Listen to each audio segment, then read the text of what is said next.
በስመ አብ ወወልድ ወመንፈስ ቅዱስ አሐዱ አምላክ በአንድነቱ ለሚቀደስ ለሥላሴ አሐዱ አምላክ በሦስትነቱ ለሚወደስ ለእግዚአብሔር አንድ ነው ስንል ሦስትነቱን በማይጠቀልልበት፣ ሦስት ነው ስንል አንድነቱን በማይከፋፍልበት፣ በማትጠቀለል አንድነት ሦስትነት በማትከፋፈል አንድነት የሚመለክ ለአንድነቱ ጭማሪ ሁለተኛ የሌለበት የማይነገርበት ለሦስትነቱ አራተኛ ርባኤ በማይጨመር በማይነገርበት በመለኮቱ በቦታ ሁሉ የሞላ በሆነ በቸርነቱ የውስጥ ጭንቀታችንን በሚያቃልል በጥበቡ የጥበበኞች ሁሉ ጥበበኛ በሆነ ከማዳኑ ኃይል በቀር ከፍቅሩ ዙፋን ስር ከሚፈልቁት ከርኅራኄው ከይቅር ባይነቱ ከመሐሪነቱ በቀር ቢቆጣ የቅጣቱን እሳት ቢቀጣ የቅጣቱን ጽናት ሊቋቋም የሚችል ፍጥረት በሌለ ይህ ፊተኛ ነው ይህ ኋለኛ ነው በማይባል በአንዲት ምክር በአንዲትም ንግግር ዓለምን በሚያስተዳድር በአብ በወልድ በመንፈስ ቅዱስ ስም አንድ አምላክ እንጂ ሦስት አማልክት በማይባል በቅድስት ሥላሴ ስም ለሥላሴ በባሕርና በቀላይ የሚኖር ፍጥረት ሁሉ ክብርን፣ ምስጋናን፣ ውዳሴንና አምልኮን ለቅድስት ሥላሴ ያቅርብ። ክብር ለሥላሴ ይሁን። ሰው የለኝም። የተወደዳችሁ አባቶቼ ሊቃውንተ ቤተ ክርስቲያን፣ ይልቁንም የዚህ ሕዝብ አባት መጋቢ እግዚአብሔር መንፈስ ቅዱስ የበረታችሁትን እንድትጸኑ የደከማችሁትን የተፍገመገማችሁትን እንድትጸኑ የራቃችሁትን ለማቅረብ የቀረባችሁትን ለማጽናት መንፈስ ቅዱስ ለሁላችን በዚህ ስፍራ ለምንኖር አባት አድርጎ ለሰጠን ክቡር መልአከ ፀሐይ ቆሞስ አባ ወልደ ሩፋኤል፣ የተወዳችሁ አባቶች የሊቃውንተ ቤተ ክርስቲያን የስብከተ ወንጌል ኃላፊ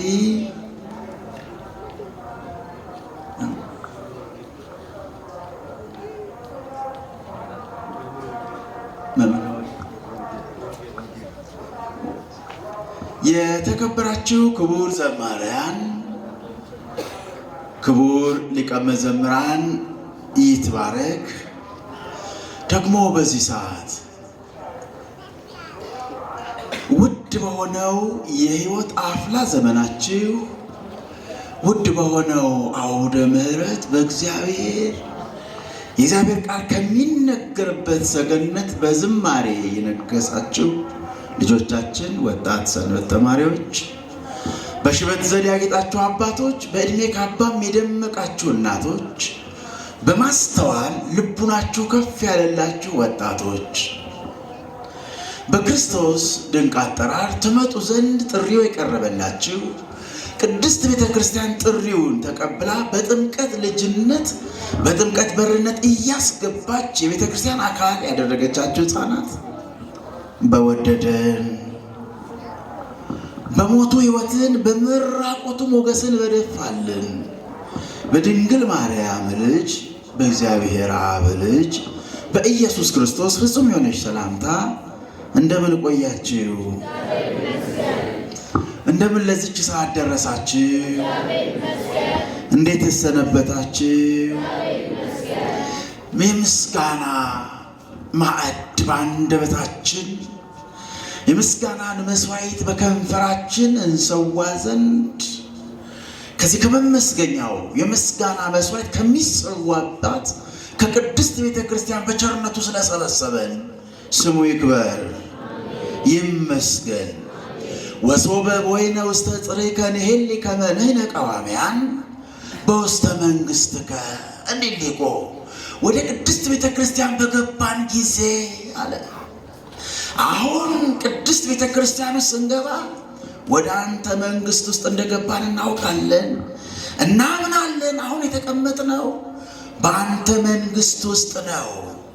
አሁን የተቀመጥነው በምድር ላይ ባለች ሰማያዊት ርስት ነው።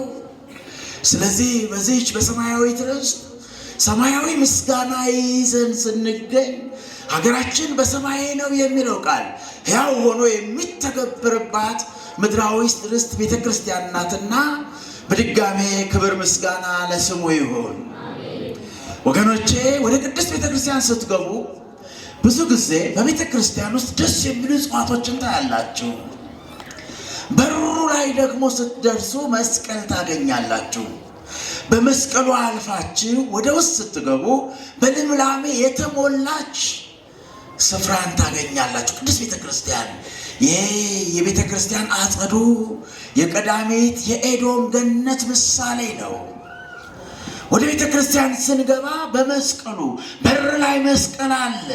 መስቀል አልፈን በውበቷ በመዓዛዋ በልምላሜዋ የተዋበች ልዩ ግቢ ስንገባ ይህች ስፍራ ቀዳሚት ኤዶም ገነት ናት።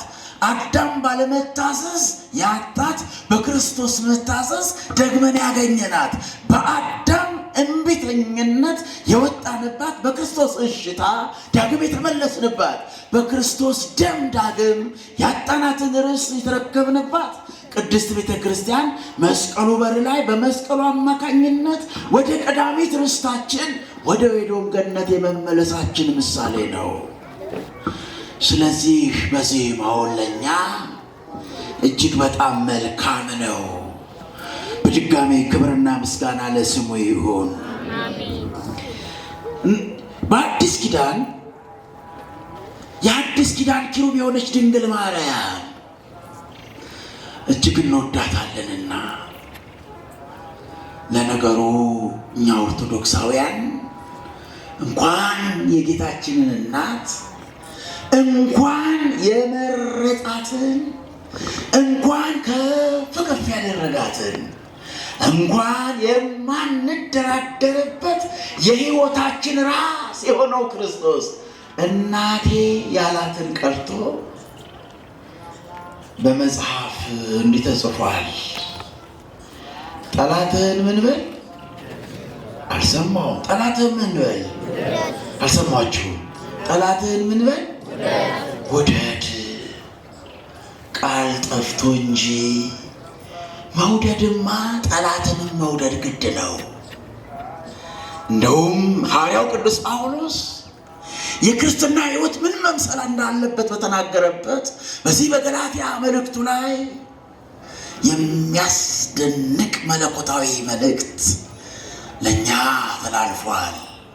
ለጊዜው ለዕብራውያን ሰዎች፣ ኋላም ደግሞ በክርስትና ውስጥ ሁሉ ላሉ ይህ መልእክት ለሚመለከታቸው ቃሉ በፍቅር እርስ በርሳችሁ እንደ ባሪያዎች ሆኖ የትህትና ልክ እዚህ ላይ ይገለጣል። በፍቅር እርስ በርሳችሁ እንደምን ሆኑ? አልሰሟችሁም? እንደምን ሆኑ? ኧረ በማርያም መልሱልኝ። እንደምን ሆኑ? እንደ ባሪያዎች ሆኑ። በምን? በፍቅር እርስ በርሳችሁ አንዱ ለአንዱ እንደ ባሪያ በምን? በፍቅር። ለምን? ክርስቶስ ዝቅ ብሎ እኛን እንዳገለገለ ሰማያዊው አምላክ ወርዶ ተዋርዶ እኛን ከፍ እንዳደረገ እሱን የምታምኑ ከሆናችሁ በክርስቶስ ነን ካላችሁ መገለጫው ትህትና ነው። በፍቅር እርስ በርሳችሁ እንደምን ሆኖ እንደ ባሪያዎች ሁኑ። ታዲያ እኛ ኦርቶዶክሳውያን አዎ እኔ እኮ ዛሬ እናንተ ባሪያ ነኝ፣ ላገለግላችሁ እኮ ነው የመጣሁት። በፍቅር ባልሳብ ኖሮ እናንተን ማገልገል ክብር እንደሆነ ባይገባኝ ኖሮ ከነበረው የጊዜ ጥረት አንጻር መምጣት ከባድ ነበር። በፍቅር እርስ በርሳችሁ እንዴት ሆኖ እንደምን ሆኖ? አዎ ለዚህ ነው መንፈሳዊ ሕይወት የገባቸው። ክርስትና በቃል ያይደለ በሕይወት የተዛመዳቸው አባቶቻችን እኔ ድንግል ማርያም ባሪያ ነኝ ይላሉ። እኔ ተክልዬ ባሪያ ነኝ ይላሉ። በፍቅር እርስ በርሳችሁ ብሎ ነው እንደ ባሪያዎች ሆኖ። መውደድማ ጠላትስ እንድንወድ ታዘን የለ ሌላ ቃል ጠፍቶ እንጂ ለድንግል ማርያም ከዚህ በላይ ብንል ያንሳል አያንስም። ኢየሱስ ክርስቶስን ጌታዬ ያለ ትውልድ የጌታዬ እናት፣ ኢየሱስ ክርስቶስን የፍቅር አባት ብሎ የፍቅር አምላክ ብሎ የዘመረ ትውልድ የፍቅር እናት ድንግል ማርያም፣ ኢየሱስ ክርስቶስን አምላኬ ያለ ትውልድ እርሱን የወለደችውን ድንግል ማርያምን እማምላክ ወላዲተ አምላክ፣ ኢየሱስ ክርስቶስን የዓለም ብርሃን መሆኑን ያወቀ የተረዳ ትውልድ የወለደችው ድንግል ማርያም እመብርሃን፣ ኢየሱስ ክርስቶስ የዓለም ቤዛ መሆኑን የሚያውቅ ትውልድ የወለደችውን እናቱን እመቤዛዊት ማለትን አያፍርም። ለነገሩ በዚህ በዘፍጥረት ምዕራፍ 48 ላይ አብርሃምን የሚባርኩ ሁሉ ይባረካሉ። ምን የሚሉ ምን ይላሉ? የሚባርኩን ምን አለው? እባርካለሁ፣ የሚረግሙን እረግማለሁ። ድንግል ማርያምን በማመስገን ለድንግል ማርያም ጠብ የሚል ክብር የለም። ምክንያቱስ የድንግል ማርያም ሹመት ሁሉ፣ ክብር ሁሉ፣ ስልጣን ሁሉ አንድ ቃል ጠቅሎ ይዞታል። እሱም ወላዲተ አምላክ እማ አምላክ የሚል ቃል። ይህንን ቃል የሚስተካከል አንዳችም ቃል አታመጡ። በሉቃስ ወንጌል ክርስቶስ እያስተማረ በነበረበት ሰዓት አንዲት ሴት በትምህርቱ የተማረከች እንዲህ ብላ በሕዝቡ መካከል አሰምታ ጮኻ ተናገረች። አንተ የጠባቸው ጡቶች ብፁዓት ናቸው፣ አንተን የተሸከሙ ክንዶች፣ አንተን ጸነሰች ማኅፀን፣ አንተን የወለደች እናት እያለች እንዳመሰገነች አባቶቻችን ሰላም ላጥባትኪ፣ ሰላም ለዕራኪ፣ ሰላም ለአእዳዊኪ እያሉ ይሉ ይሆናል እንጂ የምስጋናዎቹ የውዳሴዎቹ ቃላት በሙሉ ተሰብስበው ቢመዘኑ ወላዲተ አምላክ የሚለውን የሚስተካከል ቃል አይገኝም። አሁን የክብሯ ሁሉ መሰረት ነው፣ ማዕከል ነው፣ የአምላክነት። ይህ ቃል በአንደበት ተጨርሶ የሚነገር በጆሮም ጨርሰን የምንሰማው ቃል አይደለም። ምን ማለት አዲስ ታሪክ ነው። አምላክን አንዲት እናት፣ የተመረጠች እናት፣ ቅድስት እናት ልጅ ያለችው ኧረ እንዴት ይሆናል? ባርያቆስ ግራ የተጋባበት ይህም ባሰቡ ጊዜ ብሎ ሰማያዊውን ዙፋን እየቃኘ ይረዳ ዘንድ የቃጣበት ነገር ግን አቅቶት ወደ ቀደመ አኗኗሩ መመለሱን በድርሳኑ የገለጠበት። አዎ ወላዲተ አምላክ እንወዳታለን። እርሱም ክርስቶስን ኢየሱስ ክርስቶስን ስለምንወድ እናቱን ድንግል ማርያምን እንወዳታለን። በክርስቶስ ስለሆንን ድንግል ማርያምን ከልባችን እንወዳታለን።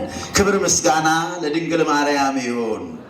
ዛሬ የምንጽናናበትን የሕይወት ቃል ወንጌልን በነፍስ ተወራርደው የጣመ ሳይቀምሱ የሞቀ የደመቀ ሳይለምሱ ያቆዩልን ጻድቃን እና አቡነ ተክለ ሃይማኖት በኢትዮጵያ ውስጥ የጸናውን ክርስትና ስታስቡ ከተክለ ሃይማኖት ለይቶ ማሰብ ንፉግነት ነው። እነ ቅዱስ ጊዮርጊስ ጽናታቸው ዛሬ ለምንቆመው ለምንጸናው በተጋድሎ እንድንጸና ረድኤት ነው፣ በረከት ነው። እንደየማድረጋቸው ዋጋ ከፍለው ወንጌልን ላጸኑልን፣ ቅድስት ቤተ ክርስቲያንን ለጠበቁልን ሁሉ ለንጹሐን ካህናት፣ ለስዩማን ካህናት፣ ለፍጹማን መነኮሳት እንደየማድረጋቸው ለንጹሐን ዲያቆናት ክብርና ምስጋና ይሁን። ወገኖቼ በምትኖረን ጥቂት ደቂቃ የምንነጋገረው የትምህርታችን ርዕስ ምናልባት የዕለቱን ወንጌል መነሻ አድርገን የሳምንቱን መሰረታዊ ሐሳብ ጠቅለል አድርገን እንነጋገራለን። መነሻ የማደርገው የዛሬውን ወንጌል ነው። እንዲህ የሚል አንድ ኃይለ ቃል በዮሐንስ ወንጌል ምዕራፍ 5 ቁጥር 7 ላይ ሰው የለኝም። ምን የለኝም? ሰው የለኝም። አስቀያሚው ብቸኝነት፣ አስከፊው ብቸኝነት፣ በሰው መሃል እየኖሩ ሰው ማጣት፣ በሚርመሰመሰው ዓለም ውስጥ ሰው ማጣት፣ የሰው ረሃብ የጎዳው ብዙ የሚገፋዋል፣ ግን ሰው ርቦታል። ምድሩ የሚኖርበት አካባቢ በሰው ተጨናንቋል፣ ግን ለእርሱ ለችግሩ የሚረዳው የሚረዳው የሚሰማው የለም። ይሯሯጣል በየራሱ፣ ይጋፋል በየራሱ፣ ግን በዛ መካከል አንድ ሰው ርቦታል። ለዘመናት የሰው ረሃብ ጎድቶታል። የደዌ ዳኛ የአልጋ ቁራኛ ያስረው ሰው ነው። ወገኖቼ ወደ እሱ ታሪክ ከመመለሳችን በፊት የሰሞኑን መሰረታዊ ሐሳብ ላንሳና በአጭሩ ትምህርቴን የምጠቀልል ይሆናል። ወገኖቼ ይሄ ሳምንት መጻጉዕ ይባላል። ምን ይባላል? ምን ይባላል? ወገኖቼ የትምህርቱ ዋና ዓላማ ሰው ለሌላቸው ሰው እንድንሆን፣ እርስ በርሳችን መመለካከት፣ መተጋገዝ፣ መረዳዳት መገለጫችን እንዲሆን ለማስቻል ሰዎችን በቀላሉ ለመረዳት እንደሱ ሀሳቡ እሱ ላይ የሚያተኩር ትምህርት ነውና እግዚአብሔር መንፈስ ቅዱስ አንደበቴ እንዲያከናውን እናንተም ተቀምጣችሁ እንድትሰሙ የማፈቃድ ይሁን። አዎ እግዚአብሔር መንፈስ ቅዱስ ካላገዛ አስቸጋሪ ነው። ደግሞ አያችሁ በእናንተ ፊት እኮ አሁን እኔ መምህር ነኝ፣ ነገር ግን በእሱ ፊት ገና ፊደል ቆጣሪ ተማሪ ነኝ። አሁን በእናንተ ፊት አባት ነኝ፣ በእርሱ ፊት ግን ልጅ ነኝ፣ ሕፃን።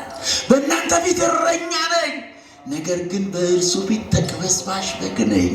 በእናንተ ፊት አዋቂ ነኝ፣ በእርሱ ፊት ግን ገና አንዳች ጽድቁንና ኃጢአቱን በቅጡ ያለየ ጀማሪ ተማሪ ነኝ። ስለዚህ ለእኔም ለእናንተም እውነተኛው መምህር መንፈስ ቅዱስ ነውና ለሁላችንም ሚስጥሩን መንፈስ ቅዱስ ይግለጽልን። ወገኖቼ ይህ ሳምንት መጻጉዕ ብሎ ማለት ጠዋት ተምራችኋል ብዬ አስባለሁ። እስኪ በጠዋቱ መርሃ ግብር ላይ የተገኛችሁ እጃችሁን አሳዩኝ። ያስቀደሳችሁ ይሁን እንግዲህ፣ ያላስቀደሳችሁ ለማስቀደስ ያብቃችሁ። አብዛኛው አላስቀደሰም። መጻጉዕ ብሎ ማለት ይህ ሰውዬ ለዘመናት እዛ ቦታ ላይ ለ38 ዓመታት ታሞ የኖረ ሰው ነው። ምናልባት ህመሙ የጀመረው የ12 ዓመት ዕድሜ ገደማ ላይ እያለ እንደሆነ የጥንት ድርሳናት በትውፊታቸው ዘግበውታል። ስለዚህ ይሄ ሰው የ50 ዓመት ከ50 ዓመት በላይ የሆነ ሰው ነው። ገና ሮጦ ሳይጠግብ በደዌ ዳኛ በአልጋ ቁራኛ ታስሯል። ምናልባትም ይሄ ሰው ክርስቶስ ተወልዶ እዛ ያን ሁሉ መለኮታዊ ተአምራት የአምላክ የሆነው ክርስቶስ የነገረ ድኅነትን ስራ ሲሰራ በጆሮው እየሰማ ምናልባትም ሰምቶ ሊሆን ይችላል። ምናልባት ክርስቶስ ከመወለዱ እስከዛ ጊዜ ድረስ ያ ሰው እዛው ስፍራ ላይ ተኝቷል፣ ለዘመናት ኖሯል። መጽሐፉ እንደውም ይህን ሲናገር ክርስቶስ በዛ ስፍራ ላይ ያ በሽተኛ ለብዙ ዘመናት እንደቆየ አውቆ ይላል፣ አሳስቦት ማለቱ ነው። ስለዚህ ያ በሽተኛ ለዘመናት ለ38 ዓመታት እዛ አካባቢ በመቀመጡ የተነሳ ስሙ ተቀይሯል። ምን ተብሎ? ያ በሽተኛው ተብሎ። በሰፈራችሁ ብዙ ጊዜ የሚታመሙ ሰዎች ካሉ እከሌን ታውቂያታለሽ ተብሎ ስትጠየቁ ያቺ በሽተኛዋ ትላላችሁ። እከሌን ታውቋለህ ያ ታማሚ ህመምተኛው ትላላችሁ። አሁን ይሄ ሰው ለ38 ዓመታት ሙሉ የሚያውቀው ዓለም ቢኖር የተኛባትን አልጋ ብቻ ነው። ስለዚህ አልጋው ላይ እንደ ትኋን ተጣብቆ የኖረ በመሆኑ መጻጉዕ በሽተኛው ማለት ነው። ታዲያ ይሄ ሳምንት የዚህ በሽተኛ መነሻ ሆኖ የክርስቶስ ፈዋሽነት አዳኝነት ይሰበክበታል። በዚህ ሳምንት ስለ ፈውስ ይነገራል። የአብይ ጾም 8 አንኳር 8 መሰረታዊ እሁዶች አሉ።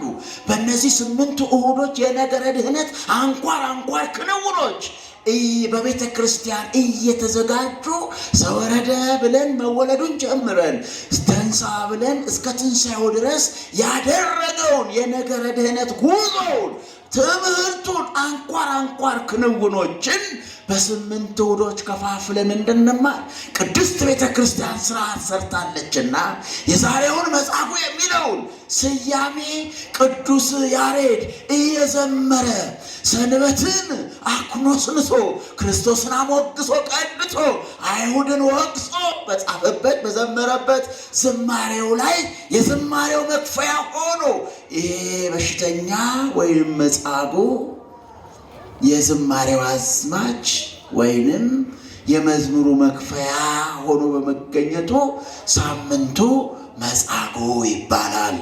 ምን ይባላል? መጻጉዕ ማለት በሽተኛው ማለት ነው። ይህ መጠሪያ በዋናነት የቅድስት ቤተ ክርስቲያን ትጥቋ የሆነው ከሰማየ ሰማያት ከሦስተኛው ሰማያት የተቀበለውን በመንፈስ ቅዱስ አማካኝነት የተረዳውን የተቀበለውን ዜማ ለቤተ ክርስቲያን ሲያስታጥቅ ለዓመት የሚበቃውን ዝማሬ ቅዱስ ያሬድ ዘመረ። ከዛ በኋላ ግን የተድባበ ማርያም ሊቃውንት እስኪያሰባስቡ ለጾም የሚሆነውን ስርዓተ ለ20 መዝሙራት ሲያሰናዱ አለቃ ራጉኤልና አዛዥ ጌራ ወርቅ ይህ ሳምንት ከቅዱስ ያሬድ መጻጉዕ የሚለውን ሐሳብ ወስደው መጻጉዕነቱን በስርዓተ ቤተ ክርስቲያን አጸኑት። የመጻጉዕ ዋና ሐሳብ ምንድነው ብለን ስንል በነፍስ ሥጋ ለተያዘች ዓለም በትምህርቱ በብቸኝነት በጠላት ቁጥጥር ስር ለወደቀው ዓለም መምጣቱ በጽኑ የብቸኝነት ሕመም ለደቀቀው የሰው ልጅ ፈዋሽ አዳኝ ሆኖ ክርስቶስ ወደ ምድር መምጣቱ የሚነገርበት ነው። እናም በትምህርቱ ድውያነ ነፍስን በትምህርቱ ድውያነ ሥጋን በተአምራቱ በቸርነት በምሕረቱ መጎብኘቱን የምታስተምርበት በአንዱ ታማሚ ምክንያት የፈውስ ጉዳይ በዝርዝር የምንረዳበት የአዳኝነቱን ኃይል በዝርዝር የምንረዳበት መድኃኒት ሆኖ ለታመመው ዓለም መምጣቱን ገልጣ የምታሳይበት ሳምንቱ በዚህ በሕሙማን ስም ተሰይሟልና መጻጉዕ ይባላል። ወገኖቼ በሽታ ደዌ በቅዳሴ እግዚእ ላይ እንዲህ የሚል ቃል እንሰማለን። ሐሳቡ ድውይ የሆነ ሰው ቢኖር ምን አይበል?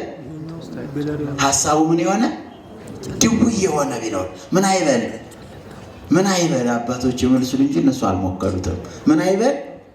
አይቅረብ። ምን የሆነ ድውይ የሆነ እግዚአብሔር የሚጸየፈው ድውይነት አለ።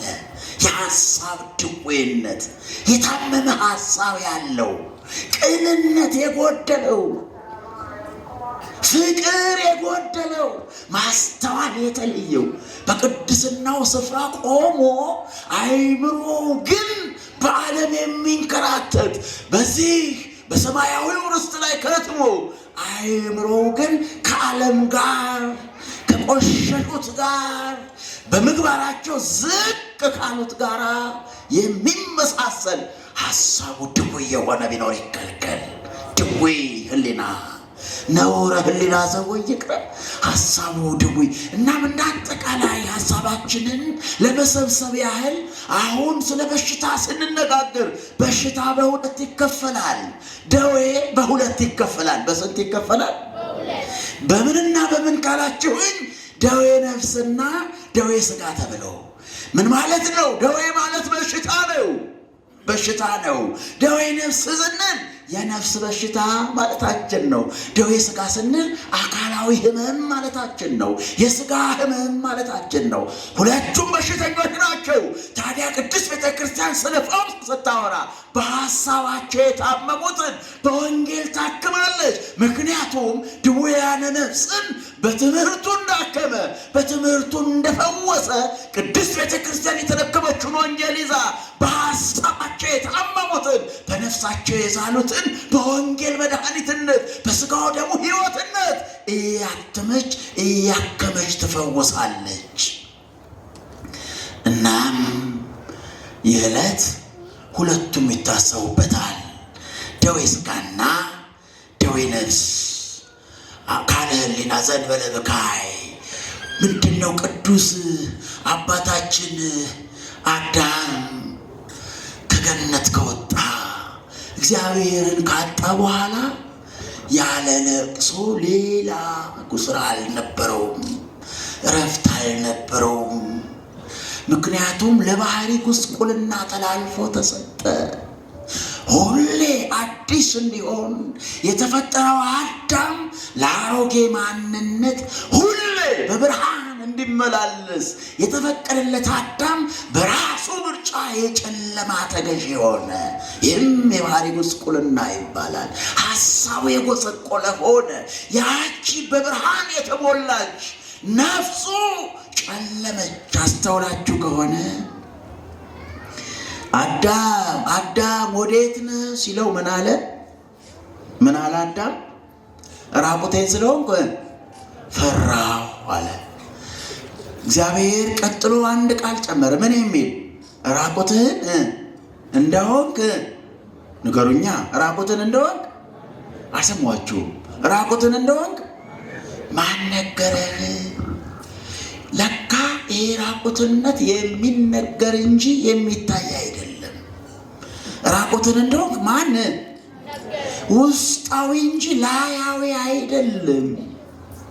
ለካ የአዳም ራቁትነት የብርሃን ግምጃ የነበረችው ጸጋ ከአዳም ሲገፈፍ የእግዚአብሔርን ጸጋ ለብሰው በነበረበት አይተፋፈሩ ነበር የሚለውን ለሚያሳፍርና ለነውር ተላልፎ የባህሪ ጉስቁልና ተላልፎ የተሰጠ ሆነ።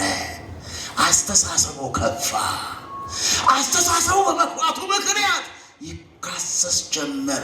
ያኔ ደምቀው በጸጋ ስር በነበሩበት ጊዜ ተሳስበው በፍቅር ዝማሬ ሞቀው ይሞጋገሱ የነበሩ አዳምና ሔዋን ያቺ የመለኮት ግምጃ ስትለያቸው የእግዚአብሔር ጽድቅ ሲርቃቸው እርስ በርስ መካሰስ ጀመሩ። ያ የነፍስ በሽታ ምልክቱ ነው። የነፍስ በሽታ ከባህሪ ጉስቁልና ጋር ተያይዞ ደዌ ነፍስ ይመጣል። መካሰስ ተጀመረ። እሷ ናት እሱ ነው መባባል ተጀመረ። ያኔ በፍቅር ሰገነት ላይ በፍቅር ዝማሬ ላይ የደመቁት ሁለቱ በክስ በጠብ ማንነታቸው መገለጥ ጀመረ። ማን ነገረ? ለካ የተገፈፈው ከአዳምና ከሔዋን ልብስ አልነበረም፣ ላያዊ ልብስ አልነበረም። ከአዳምና ከሔዋን ብን ያለ ጸጉርም አልነበረም።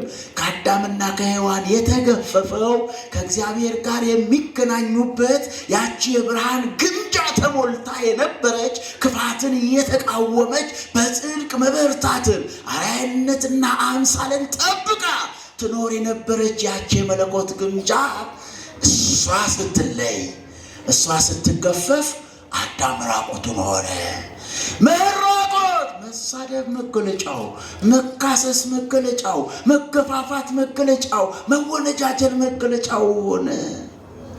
እናም በመወነጃጀል የነፍስ ሕይወት ውስጥ ላሉ በመገፋፋት የነፍስ ዝለት ውስጥ ላሉ እርሱ መድኃኒተ ነፍስ ወሥጋ ሆኖ ይፈውሰን ዘንድ መጣ። ክብር ምስጋና ለስሙ ይሁን። ወገኖቼ አሁን ደዌ ነፍስ የምንለው በሁለት በኩል ይሰራል። ደዌ ነፍስ የምንለው በሁለት መልኩ ይፈጸማል። አንደኛው በልቦ በማሰብ ሲሆን በሐሳቡ ድውይ የሆነ ይቀቀል እንዳለ በማሰብ ሲሆን፣ ሁለተኛው ደግሞ በመናገር ነው። በምንና በምን ይፈጸማል የነፍስ በሽታ? አንደኛው በማሰብ፣ ሁለተኛውስ በምን ይፈጸማል? በመናገር። በማሰብ የሚፈጸሙት ምንድናቸው ካላችሁ፣ የመጀመሪያው ትዕቢት ነው። የመጀመሪያው ምንድነው? ሰይጣንን ያዋረደው ከክብሩ ዝቅ ያደረገው መልአክ ሆኖ ተፈጥሮ ሰይጣን ያሰኘው ትዕቢት ነው። ሰይጣንን ሰይጣን ያደረገው ትዕቢት ነው። መታበይ፣ ትዕቢት የመጀመሪያው በሐሳብ በልቦ ከሚሰሩ ትዕቢት ነው። እንዲህ ይላል እግዚአብሔር ትዕቢተኞችን ይጸየፋል። ወገኖቼ ትዕቢት ትልቁ በሽታ ነው። ከኃጢአት ሁሉ የሚከፋው አባ እንጦንስ ትዕቢት ከኃጢአት ሁሉ የሚከፋ ነው ካሉ በኋላ ትህትናን ውደዷት ኃጢአታችሁን የምትሸፍናትና ይላሉ አባ እንጦንስ። የነፍስ በሽታ ትዕቢት እንዴት የነፍስ በሽታ ይሆናል ካላችሁ፣ በማሰብ የሚሰራ ነው። ትዕቢት አለ። አንድ ጥያቄ ልጠይቃችሁ። ሰይጣንን የምታሸንፉት በምናችሁ ነው? በጥቅሳችን እንዳትሉኝ፣ እንኳን እናንተ ፊት ክርስቶስ ፊት ሲጠቅስ ታውቃላችሁ። በመጽሐፍ ቅዱስ እውቀታችን እንዳትሉኝ፣ ሲከራከር አይታችኋል። አያትበልጡትም። የለም እኛ በእምነት እንበልጠዋለን እንዳትሉኝ፣ እግዚአብሔር መኖሩን ሰይጣን ያምናል አለ ያዕቆብ። ማመን ብቻ አይደለም፣ ስሙ ሲጠራ ይንቀጠቀጥማል አለ። ምን ይላል? አልሰማችሁ? ምን ይላል? እናንተ ስም እግዚአብሔር ሲጠራ ትንቀጠቀጣላችሁ፣ ለእግዚአብሔር ስም ትደነግጣላችሁ። ማርያምን እያለ የሚዋሸው ሕሊናውና ፈጣሪው ይታዘበው። ከፊታችሁ ያጥፋኝ እያለ ሲብል ሲገዘት የሚውለው እግዚአብሔር ያጥፋኝ እያለ ደግነቱ እሱ ጭራደ እንኳን ያጥፋኝ ብለነው እንደው ማረኝ ብለነው ቢምረን። አዎ እንደውም ስሙ ሲጠራ ይንቀጠቀጥማል ይላል። በእምነት አዎ በሐልዎተ እግዚአብሔር እኮ ሰይጣን ፍጹም ነው። በመኖሩ በእግዚአብሔር ሐልዎት ሰይጣን ጥርጥር የለውም። ግን አንድ ጥያቄ ልጠይቃችሁ። እኔና እናንተ በእግዚአብሔር ሐልዎት በእግዚአብሔር መኖር ጥርጥር የለንም ይሆን? ሰይጣን ጥርጥር የለውም። በዚህ እኔ አንዳንዴ ይቅር በሉኝ እንጂ ሰይጣን እንዳይበልጠን እፈራለሁ። ለምንድን ነው የሚንቀጠቀጠው ካላችሁ፣ በእግዚአብሔር ሐልዎት ጥርጥር ስለሌለው ስሙ ሲጠራ ይንቀጠቀጣል። እኛ ግን ለምንድን ነው መሀል ሰፋሪ የሆነው? ለምን መሀል ሰፋሪ ይሆን? ይሄም አይደለም የለም እኔ በጾም እበልጠዋለሁ እንዳትሉ፣ አባታችን እንኳን ደህና መጡ። በጾማችን እንበልጠዋለን እንዳትሉ፣ ሰይጣን ከናካቴው አይበላም። የለም እኔ በትጋ ሌሊት ሙሉ ቆሜ በመጸለይ እበልጠዋለሁ እንዳትሉ፣ ከናካቴው አይተኛም። እና ሰይጣንን በምንድነው የምትበልጡት? ሰይጣንን ሰይጣን ያደረገው ትዕቢት፣ ውሸትና ትዕቢት ነው አይደለ? ትዕቢት ነው፣ መታበይ ነው። በእግዚአብሔር መንግስት የታበየ ትዕቢተኛ ነው። የነፍስ በሽታ መገለጫውም ሰይጣናዊ ባህሪን መጋራት ነው። ትዕቢት ሰይጣናዊ ባህሪን መጋራት ነው። ክርስቲያን በክርስቶስ ደም የነጻ የፍቅሩ እስረኛ ነው። መተንበት አይችልም። ትዕቢት አይስማማውም፣ ፈጽሞ አይስማማውም። ክርስቲያን ሆኖ የሚጠብቅ ትዕቢት ካለ ቅዳሴ እግዚእ ምን አለ? በሐሳቡ ድውይ የሆነ ቢኖር ምን አይበል? አይቅረብ፣ ይከልከል አለ። እግዚአብሔር የሚጸየፈው ትዕቢት ያለበትን ልብ እግዚአብሔር ይጸየፋል። የነፍስ ደዌ መገለጫ ነው። ያለ መፈወስ ምልክት ነው። በልቡ ድውይ የሆነ ቢኖር የሰይጣንን ማንነት የሚጋራ ማንነት ነው። ሰይጣንን ከክብሩ ያራቀ ከመንግስቱም ያወጣ ለጦርነት የዳረገ የሰላም መንግስት የነበረችውን የመላእክት ከተማ የጦርነት አውድማ ያደረገ የሰይጣን መታበይ ነው። የነፍስ በሽታ መገለጫው እና ሰይጣንን በምን ትበልጡታላችሁ ብለን ስንል በትህትና እነዛን ሁሉ ይዛችሁ ምን ስትጀምሩበት ትህትና። እየጾማችሁ ነው ወይ? አዎ። ግን ትህትና አላችሁ? አንደበታችሁ ገራም ነው? ንግግራችሁ የለሰበ ነው? ስትናገሩ አጥንት የማይሰብር ንግግር፣ ክፉ ቃላት ከእናንተ ርቀውላችሁ ይሆን? ቅዱስ ያሬድ የጾም አፍ ብሎ ሲል ቅባት ጥሉላት ከመብላት አይደለም፣ የጾም አፍ ክፉ ከመናገር ጭምር። የነፍስ በሽታ መገለጫው ከትዕቢት የተረፈው በአፍ ይነገራልና፣ አው ሰይጣን የምትበልጡት እየጾማችሁ አትበልጡትም፣ እያጸላችሁ አትበልጡትም፣ በትጋ ሌሊት አትበልጡትም፣ በእግዚአብሔር ባለዎት ቅድም ተነጋግሩ አትበልጡትም። በምን ካላችሁ እነዚህን ሁሉ ይዛችሁ ትህትናን ከጨመራችሁ ሳትነኩት ሰይጣን እንደ ጉም ብን ብሎ ይጠፋል። ክብር ምስጋና ለስሙ ይሁን። ሁለተኛ ሰዓት ታሳዩን፣ ችግር የለም እሺ። ሁለተኛው የነፍስ በሽታ ትዕቢት፣ ከትዕቢት ቀጥሎ ጥመት ነው። ጥመት ታውቃላችሁ? ጥመት ወንድምህ አቤል ወደ እኔ አቤል ጠባቂ ነኝ። ጥመት ጫማዬን አይተሽዋል? ጥራው ይመጣል። ልጄ እንዲህ አትይ። እማዬ ደግሞ እኮ አንቺ አታውቂም። ካላወቀች እናትሽን በዛ መልኩ ነው የምታናግሪው። እንዴት ነው የምታናግሪው? ጥመት። እማዬ ደግሞ ዝም ብለሽ ነው፣ በማገባሽ ነገር ነው ጥመት። ወንዶች ለእናታችሁ እንዴት እንደምትጠሙ ልንገራችሁ። ካርድ ሞልተህ ስትጀናጀን፣ ያው እዚህ በዚህ በድምፅ ማጉያ እንደዚህ አይባልም እሺ። ተሳስቼ ካልኩ እናንተ ይቅርባ አይደላችሁ እለፉኝ እሺ። የሚያስከፋ ነገር ከተናገሩ ሳሰሙ ለፎት። ካርድ ሞልተህ እዛ ስትል የምታመሽበትን እናትህ ጋር መደወል አይደለም። ደውላ ልጄ ተጨንቃ ልጄ ስትል ማየ ደግሞ ዝም ብለሽ ሕፃን ነኝ ነው በማየልክ አለማሰብ፣ በማየ ጫማ ውስጥ አለመቆም። ምክንያት ውስጥ ጠማሞች ስለሆንን ጥመት እኮ ነው። ጥመት ተቃራኒው ቀናነት ነው።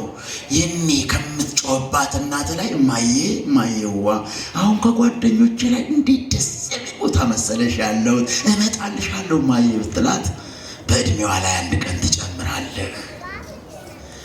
በህይወቷ ላይ አንድ የደስታ ቀን ትጨምራለህ። ይሄኔ ለእናትህ ብዙ ነገር ለማድረግ እየተመኘህ ይሆናል።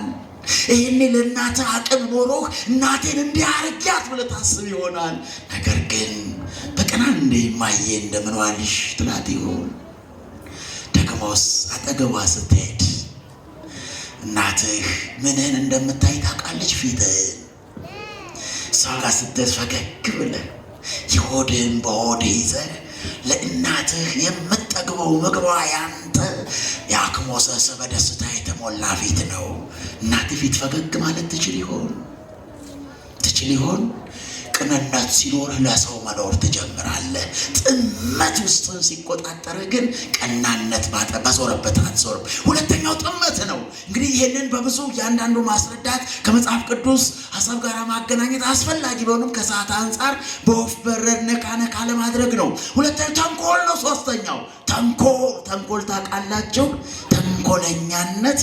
ለምሳሌ አንዷ ሴት ባጠገብሽ ብታልፍ ሰላም ሳትልሽ ቸኩላ ልቧ ነገር ሀሳብ ገብቶት ሳታይሽ አልፋሽ ብትሄድና አንዳንዴ ገጥሟችሁ አያውቅም?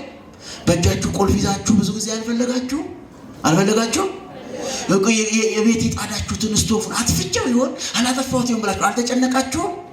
አንዳንዴ አዎ አይን ላያዊ አይን ብቻ ያየም ውስጣዊ አይን ከሌለ። ስለዚህ አሁን ሳታያት አንዳንዴ ደግሞ የሆነ ሰው ሰላም ብሏችሁ አልፎ በኋላ ስታገኝ አንተ እንዴት ማም ስትል ቅድም እኮ ተገናኝተናል ተባብላችሁ አታውቁም? አዎ አያየምና ሳታያት ዝም ብላ ታልፋት ብትሄድ ተንኮለኛ ሴት ይሄን ካየች አንቺ አቤት ከከሌ ጋር ደህና አይደላችሁም እንዴ ትላለች። ገብቷችኋል አይደል? ከዚህ ውጭ ነገር አትናገርም። ሌላ እንዲህ አለችሽ ብላ ብትል አውጫጭኝ ይመጣል። ስለዚህ ደህና አይደላችሁም እንዴ ትላለች። በቃችን አለች። ሴትየዋ መብሰልሰል ትጀምራለች። ወደኋላ ነገርን ማሰብ ትጀምራለች። ለካ አሁን ለታ እንዲህ ያለችኝ እንዲህ ለማለት ነው እንዴ? አሁን ለታ እንዲህ ያለችኝ ለዚህ ነው እንዴ? በሀሳቧ ለሊቱን ሙሉ ስትነድ ታድርና ጠዋት ሴትዮዋ ሀገር ሰላም ነው ብላ እንዴት አደርሽ ስትልሽ ምን ትሆና በፈጣ መድኃኔዓለም እስካለ ምን ሆናለሁ ምን ትሆናለች አሉሽ ትሞታለች አሉሽ ደህናለች ሴትዮዋ። ተንኮለኞች እንዴት እንደሚያያይዙ አው ማያያዝ ተንኮለኞች ማያያዝ ቤተክርስቲያንን ይበጠብጡ አሉ። ቄሱ እኮ ብር ይሰርቃል ይሏቸዋል አለ። እናንተም ቄሶቹ ይሰርቃሉ ትላል አይታችኋል። ለያዛውስ ብር የሰጣችሁት ለማብላችሁ ነው። በማርያም ነገር ለማብላችሁ ነው። እንዴት ለእግዚአብሔር ብላችሁ ሰጣችሁ ቄሱን አንጣ ትላላችሁ? ቄሱን በላ ብላችሁ እንዴት ለእግዚአብሔር ብላችሁ ሰጣችሁ እንዴት ከቄሱ ጋር ኦዲት ካላደረግን ብላችሁ ትላላችሁ? ተንኮለኞች ጽድቃችሁ ወደ እግዚአብሔር እንዳይደርስ የእውነት እንዳይሆን ምን ያደርጋል? ተንኮለኞች ነገር በመስራት ጠብ በመስራት ይበጠብጡታል ወገኖቼ። ሌላው ተንኮል ድንቁርና ነው። የእግዚአብሔር ቃል አለመስማት፣ ክፉና ደጉን አለማወቅ፣ አካባቢን በንቃት መቃኘት አለመቻል፣ ድንቁርና አለማንበብ። ያ ታስታውሳላችሁ የእግዚአብሔርን ቃል መጻሕፍትን ሲገልጥላቸው ምን ሆነ? በመጻሕፍት የተዛባውን የተቃጠለውን አእምሮ ክርስቶስ በመጽሐፍ አክሞታል። አንዱ የነፍስ ነው የመታከሚያ ቅዱሳት መጻሕፍት ናቸው። ሰውነታችን ምግብ ሲያጣ እንደሚከሳ 81ዱ ቅዱሳት መጻሕፍትን የማትማሩ ከሆነ ነፍሳችሁ በበሽታ ትያዛለች። ይህ በሽታ ድንቁርና ይባላል።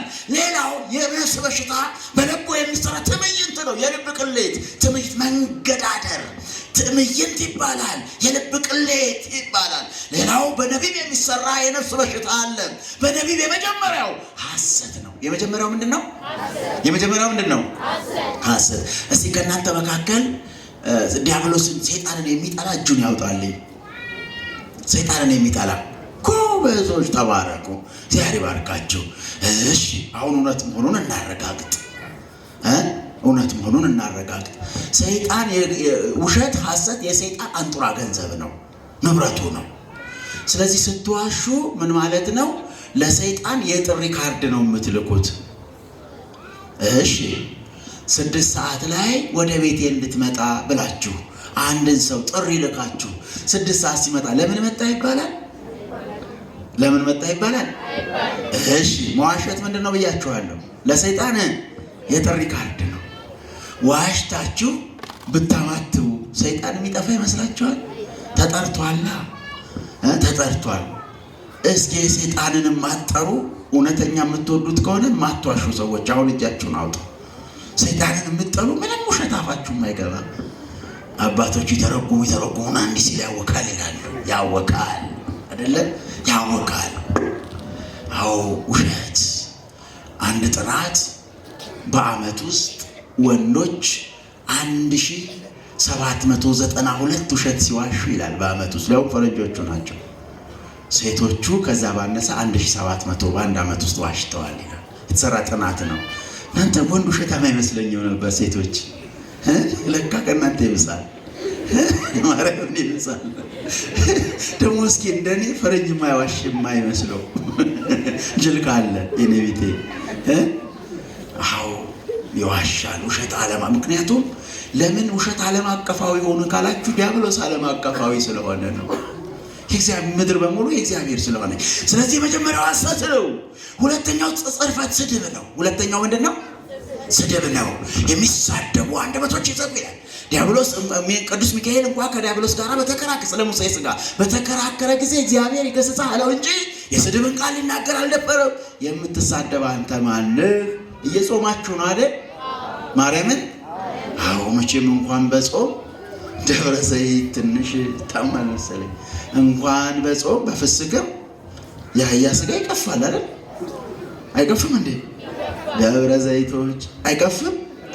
ልትታሙ ነው ዝም ካላችሁ በዚህ ላይ አይቀፍም? ይቀፋል። ይቀፋል። ግን በሥላሴ አርአያና አምሳል የተፈጠረው የሰውን ልጅ አህያ ብሎ ከመሳደብ አህያ መብላት ይቀላል ብሉ። ደግሞ አላልኩም፣ ማርያምን አላልኩም፣ ብሉ አላልኩም። ይኸው አለ ብላችሁ ስሜ እንዳታጠፉ። ምን አላልኩም? ብሉ አላልኩም። ያልኩት ምንድን ነው? ሁለቱም ቀፋፊዎች ናቸው። የባሰ የሚቀፈው ግን የሰው ልጅ አህያ ማለት አህያ ከመብላት በላይ ቀፋፊ ነው ያልኳችሁ። አህያ መብላት ቀፋፊ ነው። አህያ ብሎ ሰውን መሳደብ ደግሞ የባሰ ቀፋፊ ነው። እስኪ በጾም ውስጥ አህያ መብላት የምትጸየፉ ሰውን ግን አህያ እያላችሁ ያልተሳደባችሁ እጃችሁን አህያ ብላችሁ አትሳደቡ። የለም አይኖርም፣ የለም አይኖርም። ይሄ በስድብ አይደለም። በስድብ ወንድሙን ጨርቃም የሚል ገሃነመ እሳት ፍርድ ይገባዋል። ወደ ጥቅሱ ብዙ አልገባም ካለኝ ሰዓት አንጻር። ሌላው ግሁሉት ነው። ማንደኔ ማንደሱ ግሁሉት ሽንገላ ነው፣ መሸነጋገል። ይሄ ዝም ብሎ ሽንገላ የሆኑ ቃል እነዚህ በመናገር የሚሰራ የነፍስ በሽታ። ቅድሙ በማሰብ እንግዲህ ደዌ ነፍስ አለና በማሰብና በልቦ የሚሰሩ ክርስቶስ በትምህርቱ ይሄን ፈወሰ። ቅድስት ቤተ ክርስቲያን ጠዋት ማታ ወንጌል እየደገሰች ወንጌል እያዘጋጀች ኑ የምትለው ለመፈወስ ነው፣ እንድትፈወሱ ነው። ከነፍስ በሽታ ነፃ እንድትወጡ ነው። በወንጌል ሐኪምነት፣ በወንጌል ኪኒኒነት፣ በወንጌል መድኃኒትነት ከተያዛችሁበት የነፍስ በሽታ ነፃ እንድትወጡ ሰነፍ የሆነ ሰው ወደ እኔ ይምጣ ትላለች። የወንጌል ድግሷን ደግሳ ልጆቼ ባካችሁ ልፈውሳችሁ ትላለች፣ ልፈውሳችሁ ትላለች። ሌላው ደዌ ሥጋ ነው። ዛሬ ሰው የለኝም አለ በሰው መካከል ሰው የራበው የሚርመሰመስ ሰው መካከል ደዌ ሥጋ። በስነ ልቦና የትምህርት መሰረት በዓለም ላይ 400 የሚጠጋ የአእምሮ ህመም አለ ይባላል። 364 የሚሆን የጠባይ ህመም፣ በሐሳብ መታመም፣ ይሄ ሐሳቡ የታመመ 364 አይነት ህመም አለ ይባላል። 364 አይነት አለ። ብዙ አሁን እሱን ለመተንተን ጊዜ አይበቃም። በሐሳብ አንድ ሐሳብ ይታመማል። ሐሳባችሁ በሽተኛ ከሆነ ኑሯችሁ ሁሉ ደካማ ይሆናል። በሽተኛ ሰው እንደ ልቡ መራመድ አይችልም። በሐሳቡ የታመመ ሰው እንደ ልቡ የፈለገውን ዓላማ ማሳካት አይችልም። ቅድኖ ስትል ከዚህ ከሐሳብ ወይንም ከእሳቤ ደዌ ነፃ ልታላቅቃችሁ ቅድስት ቤተክርስቲያን አንድም በጸሎቷ፣ አንድም በሚስጥሯ፣ አንድም በትምህርቷ ወደ እኔ ነው ትላለች። ሁሌ የወንጌል ድግስ ደግሳ ልጆቼ ሆይ ብላ ትጣራለች። ለመፈወስ የምትጣራ እናት፣ ምክንያቱም እርሷ የክርስቶስ መንግስት ናት። ለመፈወስ ዝቅ እንዳለ እናንተን ለመፈወስ ቤተክርስቲያን ሁሌ ዝቅ ብላ ልጆቼ ብላ ትለምናለች፣ ትለማመጣለች። ያን እንግዲህ የዛሬውን ቀን እንግዲህ ስናስብ ትንሽ ስለ ዛሬው ስለ ደዌ ሥጋ እንበልና ትምህርታችን እናብቃ። የዛሬው መጻጉዕ 38 ዓመታት አልጋ ላይ ኖሯል። ግን 38 ዓመት አልጋ ላይ ሲኖር ችግሩ ለመፈወስ ሰው ያስፈልጋል ብሎ ያምናል። እኔ ሽባ ነኝ አለ። ድዊ ነው፣ ሰውነቱ የማይታዘዝለት በድን የሆነበት አይነት ሰው ነው። ስለዚህ ለመዳን ጸበል ብቻ ሳይሆን ሰውም ያስፈልጋል ብሎ የሚያምን አካላዊ በሽታ ነው።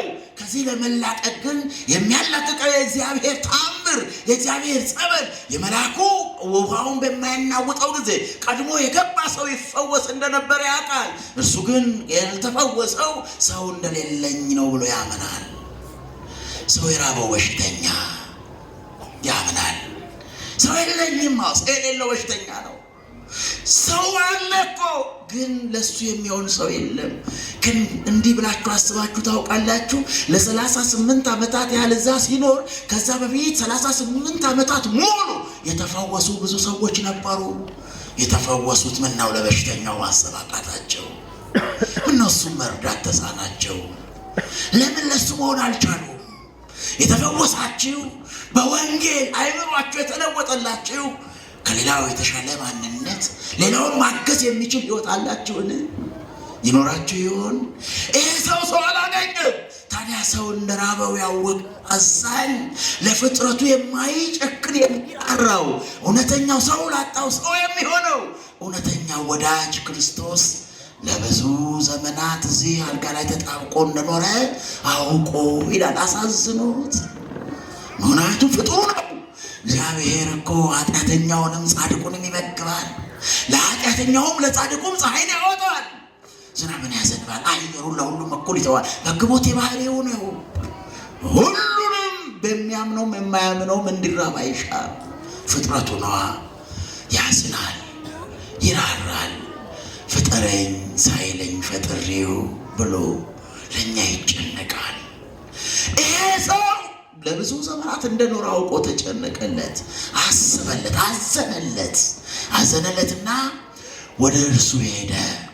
ሄዶ አንድ ጥያቄ ጠየቀው። ጥያቄው ምን ነበር? ልትድን ትወዳለህን አለ። የኔ ጌታ ጥያቄውን ይዩት። ልትድን ትወዳለህን? እናንተ ብትሆኑስ? አንተ በሽተኛ ዛሬ ከዚህ ከጣበክበት አልጋ ላላቅቅህ ነው፣ ዛሬ ቀን ሊወጣልህ ነው አለ። ፉጋሯችሁ ይቀርማል። እኔ እናንተ የኔ ጌታ ልትድን ትወዳለህን አለው። ይህ በሽተኛ አሁን መስማት አልቻለም። በብዙ ዘመናት የታመሙ ሰዎች መስማት አይችሉም። እናንተ ስትናገሩ የሚያዳምጡት ራሳቸውን ነው። እናንተ ስታወሩ የሚሰሙት ውስጣቸውን ነው። ለመስማት የሚሆን አቅም የላቸውም። በዚህ ምክንያት ቋንቋቸው ይበላሻል፣ አመላቸው ይከፋል፣ መልካቸው ይበላሻል። ለብዙ ዘመናት ታሞ የኖሩ ሰዎች ይዋቸው፣ አካለ ጎዶሎ የሆኑ ሰዎች ይዋቸው። እንዳንድ ክፉ ተናጋሪ እባብ ልቡን አይቶ እግር ነሳው፣ አንተን እኮ ሽባ ያደረገህ ልብህን አይቶ ነው ያላችሁ ካላችሁ ንስሐ ግቡ አይባልም። ምክንያቱስ የአካላቸው ጉድለት ጠባያቸውን ያጎለዋል። እንደ ልብ መሆን አለመቻላቸው ጠባያቸውን ያከፋዋል። በደዌ ዳኛ የተያዘ ሰው አሁን ከጭንቀቱ ብዛት የተነሳ ጠባዩ ይከፋል፣ አመሉ ይበላሻል፣ ንግግሩ ይላሽሻል። እናም ይህ ሰው አንዴ በትህትና ቀረበና ልትድን ትወዳለህ አለው። ለምን ካላችሁኝ፣ ምክንያቱም ይህ ሰው ለ50 ምናምን እድሜው ሄዷል አልጋ ላይ። ምናልባትም ክርስቶስ በዛ ምን ተወልዶ የነገረ ድህነት ስራውን ያን እድሜ ድረስ ይህ ሰው እዛ አልጋ ላይ ተጣብቆ የኖረ ነው። ከ12 ዓመት ጀምሮ እስከ 40 እስከ 50 ዓመቱ ድረስ እዛ ላይ ለ38 ዓመታት ኖሯል። ምናልባትም የመዳን ቀቢጸ ተስፋው ስለተሞተተ ፈቃደኛ ላይሆን ይችላል። አንድም ደግሞ እንዲህ ሊሆን ይችላል፣ ለዘመናት ኖሯልና እንደ ገቢ ምንጩም ሊቆጥረው ይችላል። እዛ ላይ የሚመጸወትን ምጽዋት ሰው ችግርን አንዴ ምንድን ነው የሚሉ ከሰይጣን ልማድን ፍራ ይላሉ። ከሰይጣን ምንን ፍራ? ከሰይጣን ምንን ፍራ? ልማድህን ፍራ። አሁን እንደው በማይሞት እኔና እናንተን አሁን ሰይጣን አይመስለኝም እኮ ልማዳችን ነው እኛንም ይጎዳል። ሰይጣን የሚፈትነው ማን ነው ካላችሁ፣ በጽድቅ የበረቱትን እኮ ነው። ድል የሚነሱትን እኮ በቅድስና ሲያቸው ነው የሚታገሉ። አሁን እኛ ጋር ምን ሊያደርግ ይታገላችሁ ታስባላችሁ? ቅድም እኮ እንደው ይቅር በሉኝ እንጂ እንደው እምነታችን ሊፈተሽ እሱ እኮ ባለው እግዚአብሔር ጥርጥር የለውም። እኛ የእሱን ኃይል እንደው እዚህ ጋር እናንተ ውሰዱና አስቡት። እናም ለብዙ ዘመናት ኖሯልና የገቢ ምንጩ ምክንያቱም ልማድ ክፉ ነው። እንደ ገቢ ምንጩ ለምዶት ሊሆን ይችላል። ልማዳችሁን ፍሩ። አንዳንዴ ዝም ብላችሁ በስንፍና ተለምዱና እዛ ቤት ታች ቤት ምን ይላሉ? ደብተር አረገብኝ ምን አረገብኝ ልማድ ነው እንዴ? እንደ እያሱ ያስለፈልፏቸው ደብተር አረገብኝ እያሉ ይጮኻሉ ሴቶቹ። ደብተራውማ የሚያረግ ቢሆን ኖሮ አስለፍላፊው ላይ ያረግበታል ነበር። የሚያረግ ቢኖር ኖሮ ሴቶቹ ጋር ምን ወሰደው? እዛ ነውሩን እያወጣ የሚናገርበትን ዝም ብሎ የሚያልፈው ይመስላችኋል? ቢኖር ኖሮ እንደሱ የሚሰራ ይመስላችኋል? እዚህ አካባቢ ሌላ ነገር አለ ማለት ጸጥ አሉ። እዚህ ላይ አልተስማሙም ማለት ነው። ለማንኛውም ደብተራ ካለ ክፉ የሚሰራ ሰው ካለ የክፉ ኃይል የእናንተ ስንፍና ነው። ወደዳችሁም ከበረታችሁ ሁሉ ከእናንተ በታች ነው። ክብር ምስጋና ለመድኃኔዓለም ይሁን። ስለዚህ ሁለተኛው ምናልባት ልማዱን በዛ ለዘመናት የመኖር ያመጣለን ልማድ እንደ ገቢ ምንጩ የመቁጠር ልማድ ምናልባት ተስማምቶት ሊሆን ይችላል። ሶስተኛ ማንንም ሳያስፈቅድ የኔ ጌታ ምንም አያደርግም። ልትድን ትወዳለህን አለው። ነፃ ፈቃዳችንን አይጋፋም። እናም በሽተኛው እንዳልኳችሁ በሽታ የጎዳው ሰው የሚነገረው ሳይሆን ውስጡ የሚያስበው ስለሚናገር ለዘመናት ሰው የራበው ነውና ሰው የለኝም አለ። ምን የለኝም? እና ታዲያ ሰው ሆኖ እኮ መጣለት። ያጣውን ሰው ልትድን ትወዳለህ ወይ ልርዳህ እኮ ብሎ መጣለት። ግን ምን ይላል? ኧረ ሰው የለኝም ያል እየጮኸ ያለው ውስጡ ላለው ስሜት ነው። አንዳንዴ ሰምታችሁ አይታችሁ ከሆነ አንዳንድ ሰው ከሜዳ ተነስቶ እኔ ከማን አንሳለሁ ይላችኋል። እናንተ ምንም ብላችሁት አይደለም፣ በልቡ አሁን አንተ ሰውን አፈር ብላ እያለ የራሱ ልብ ሲወቅሰው አንተ ላይ ይጮህብሃል። አንተ አንተ ላይ ሊናገር ይችላል፣ እኔ ሊልህ ይችላል። ግን ወቀሳው ውስጡ ነው ያለው፣ ክርክሩ ውስጡ ነው ያለው። እናም ይሄ ሰው የለኝም የሚለው የአብርሃሙ ሰው የለኝም ማለት እና ክርስቶስ ሰው የለኝም ለሚለው ጸበል እግዚአብሔርን ብሎ የእግዚአብሔርን ታምር ፈልጎ መጥቶ ግን ሰው የሚጠብቀውን ያለ እምነት የእምነት እንድንበርጥሶ አምናለሁ ፈውሰኝ ሳይል ሳይጠይቀው አሳዝኖት ምን አለው? በል ተነስ አልጋህን ተሸከመና ሄድ አለው። ክብር ምስጋና ለስሙ ይሁን። አልጋውን ብድግ አለና አለኝ የሚላትን አልጋውን የ38 ዓመት ባለውለታውን ተሸከመ። ግን አልጋዋ ሁለተኛ ንብረቱ ናት። አንደኛው ንብረቱ ለመሸከም ያበቃው ክርስቶስ ነበረ። ክርስቶስን ሳይሆን አልጋውን ብቻ ያዘና መሄድ ጀመረ። አልጋውን ይዞ መሄድ ጀመረ። የሚገርመው ግን ተነስና አልጋን ተሸከም አለው። ግርሻ የለ፣ ቁርጭምጭሚቱ ይጽና የለ። ጌታዬ እሱ ነካ ሲያረግ ታሪክ እንዳልነበር ይቀየራል። ክብር ምስጋና ለስሙ ይሁን። ታሪክ በነበር ይቀራል፣ በነበር ይለወጣል። አሁን ብድቀረና ከጤነኞቹ እኩል አልጋውን ተሸክሞ እዩኝ ማለት ጀመረ። አዳኙን ሳይሆን የዳነውን፣ ያዳነውን ሳይሆን አልጋውን አስቀድሞ አልጋውን ይልኛል። አዳኙን ሳይሆን አልጋውን፣ እውነተኛው ለዚያ ያበቃውን እውነተኛውን መድኃኒቱን ሳይሆን ትርፍ ነገሩን ውጤቱን ማሳየት ሲጀምር መቃኛ ከዛም ብድግ አለ። ተኝቶ ሰው የራበው ሰው ብሎ አልጋ ሲሸከም ከሳሽ መጣ፣ ተቃዋሚ መጣ። ለካስ ከሳሽ የሚወጣው ከሰው እኩል ስትሆን ነው። ለካስ ምቀኛ የሚመጣው መንቀሳቀስ ስትጀምር ነው። ለካስ በአይኑ አይን ካማሚውቱ ምቀኞች ወደ አንተ የሚመጡት ከሰው እኩል መሯሯጥ ስትጀምር ነው። እና ምቀኛ ያላችሁ ደስ ይበላችሁ። ምክንያቱም ምቀኛ ካላችሁ ከሰው እኩል መሆናችሁን፣ የምትንቀሳቀሱ መሆናችሁን፣ ኃይል ያላችሁ መሆናችሁን እየነገራችሁ ነው። ዝም ካላችሁ እያላችሁ እንደሌላችሁ ተቆጥራችኋል ማለት ነው። ከዛ አልጋውን ግን መድኃኒቱን ሳይሆን አልጋውን ማሳየት ጀመረ።